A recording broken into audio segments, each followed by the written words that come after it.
Thinking I should upgrade my pickaxe. All good if you don't want to talk about it, but I saw you in a YMS highlight comment section saying you think Watchmen comic book isn't too impressive by modern standards. Just curious to hear your take, since it's one of my favorite comic books, and I really do think it elevated the medium of comics a lot when it came out. It's one of the few comics of Time magazine list of 100 best books. Well, that's why I read it. I read it recently because I was just hearing things about it for years. For over 10 years. It's Watchmen. It's amazing. And so I was like, okay, interesting. And I finally got around to buying it. And then from there, it took me a little while longer to finally get around to reading it. And when I read it, I was interested the whole way through. It kept my interest. But then I was kind of disappointed by the ending.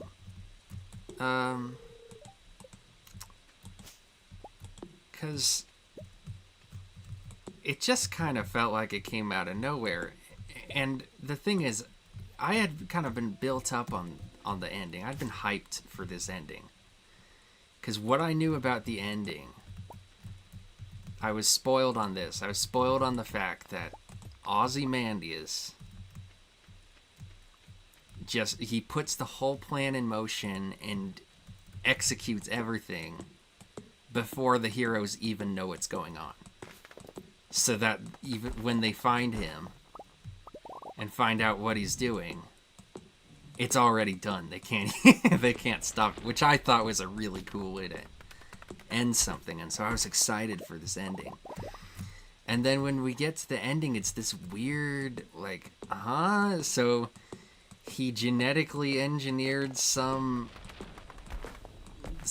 giant tentacle monster thing and then teleported it to New York, and there was some weird explanation, like something about the teleportation caused it to create this like huge blast wave that killed a whole bunch of people, like half the city. And then he's like, see, the aliens attack New York, we gotta band together. And then like it just sort of magically makes it so that everyone around the world is like, yeah, put aside our differences so we can beat these aliens we're just assuming exist. The only evidence we have that they exist is that some freakish mutant just randomly appeared in New York. It's just such a weird, out of nowhere, like, ending. Like, it wasn't set up very well. Obviously, we are shown Bubastis, so we're shown that Ozymandias can do genetic engineering, and they talk about it. But overall, it was just like, it was a very bizarre, just all at once ending. And everything just kind of happens very conveniently for Ozymandias. It goes exactly the way he expected it to. And the only thing we're left with at the end, which is a good way to end it, I think, for him, is this idea that, you know, he did this thing and maybe in the short term it worked, but was it really wise to do it? Because in the long term, will it actually affect any permanent change? And I don't think it will. And that's the thing. It seems like a dumb plan to me. And Ozymandias is such a smart character that to do this really dumb plan and to have like very little foresight, and for Dr. Manhattan to come up to him and be like, you know that just because people decide to set aside their differences one time for this perceived alien attack, that doesn't mean that they're gonna, you know, that we're gonna achieve world peace from this. And Ozymandias is like, really? Like he didn't even consider that. it just seems like, huh? Like, this guy is smart enough to do all of this, to put this whole plan in together, to fake his own assassination attempt as part of this elaborate plot. And then it's like he didn't even think about that. He didn't even think about just the obvious question. Even though at the end he is thinking about it. It's not even that Dr. Manhattan brings it to him. He's already thinking about this. So like, he's already questioning himself, and it's like, why didn't you question yourself before? Why did it take for after you get caught for you to question yourself? I don't know. It was just such a rushed, out of nowhere, dumb ending to this book. And there were things I liked about the ending, but I liked the way Rorschach ended. It was brutal because Rorschach was my favorite character, but it made perfect sense for him to die like that. But yeah, overall, let's read your comment. I agree the giant monster thing was kind of rushed and not explained well. The reason Ozzy picks the squid is because he wants the planet to think it's an alien invader attacking the planet. Yeah. Okay, Smarty Pants, what would you have done instead of the squid? Well, I heard that, I haven't seen the movie, but I heard that Zack Snyder's movie has him faking it as if Dr. Manhattan committed the crime, which I guess is kind of a little bit more clever, but not really, because Dr. Manhattan could just expose him, I think. Like, if he wanted to save face. And I guess he's relying on the idea that Dr. Manhattan wouldn't do that, because he has he's able to see the consequences of that, which is why they didn't expose him at the end of the book either. So I guess that makes sense.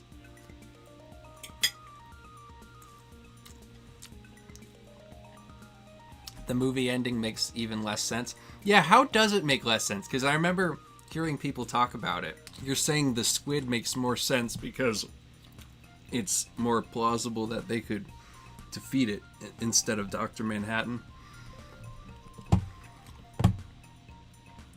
Hey kid, my throat's about as dry as a desert bone.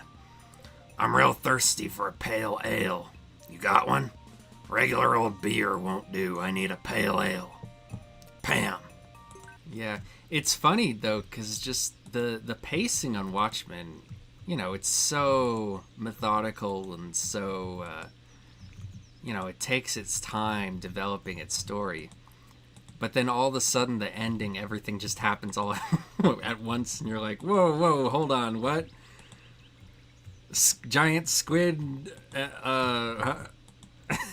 it's just like, it introduces all of this stuff. It was really like the whole thing about it teleporting and the teleportation causing some crazy shockwave. I just didn't understand what was going on there, why that was how that worked.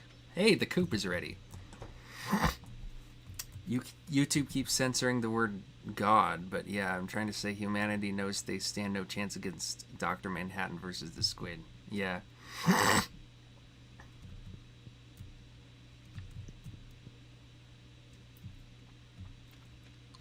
Definitely agree the ending could have been more thought out for such an otherwise genius story. Yeah.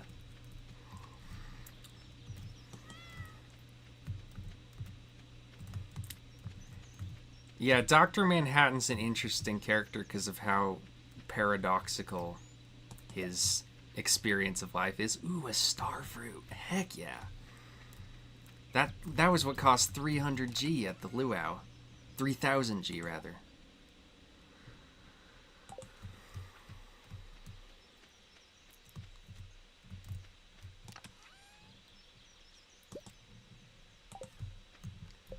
Because that one character, Lori, was just a totally unlikable bitch, but that kind of makes her a great character.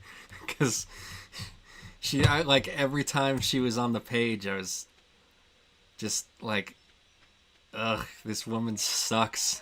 I would hate having to be friends with this woman. But it was she and the other woman who dated Dr. Manhattan. It was really interesting how they just a gold bar? No thanks. They just couldn't understand that he experienced time different from a normal person, and they thought that he was just fucking with them or fucking with the whole world or being a dick because he wouldn't do things to alter the timeline. They really weren't listening to him very much. And that was interesting. It was interesting to see how he had such a hard time trying to interface with humans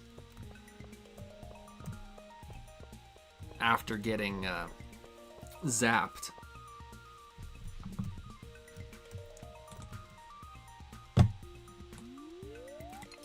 But it also makes you wonder, well, why can't he change the timeline? Why can't he alter? Why can't he stop the Kennedy assassination? It makes you wonder why he can't do these things. If he's supposed to be so powerful, why is it that he's so limited when it comes to the kind of the path he's able to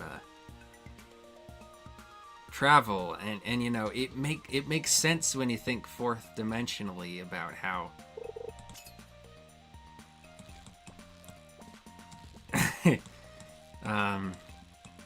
it's not that he,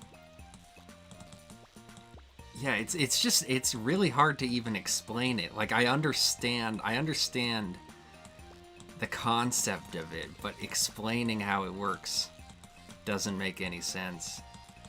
But I would like to know a little bit more about what it's like to experience time in that way. Like, how does that feel? Like what exactly is stopping him? Yeah, it's like, why is he allowed to intervene in the Vietnam War at that point? Well, he's able to intervene in the Vietnam War because he's not changing the timeline based on knowledge of the future. He's just using his god powers to put an end to that war. I gotta go back to the saloon. But with the Kennedy assassination, it was based on the fact that he knew it was gonna happen in the future.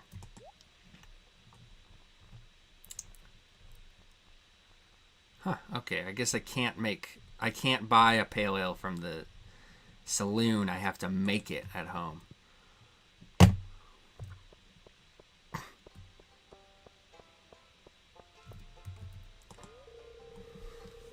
So even though he knows what's going to happen in the future, because he knows it's going to happen, it's basically like it already happened. There's nothing he can do to change it. Even though theoretically you think he's in the past, he can act differently with the knowledge that he has. Something about him being fourth dimensional makes it impossible for him to do that. It's very strange, but it's a really interesting concept.